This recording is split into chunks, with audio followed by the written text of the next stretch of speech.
হবে, তার বেশ ঘন চুল হবে, দুদিকে ছুটি বাঁধবো বা একদিকে ছুটি বাঁধবো।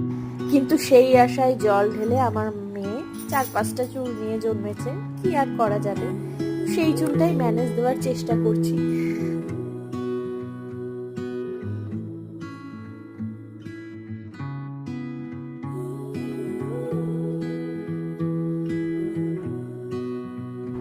আর কিছু না হোক, একটা শিং তো হয়েছে, এটাই আমার কাছে অনেক।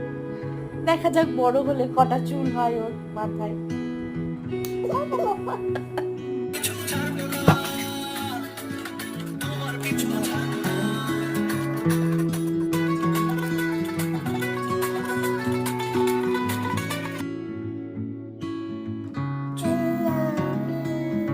এ মাম্মা, Yum, yum, yum, yum, yum, yum, yum, yum, yum, yum, yum, yum, yum, yum, yum.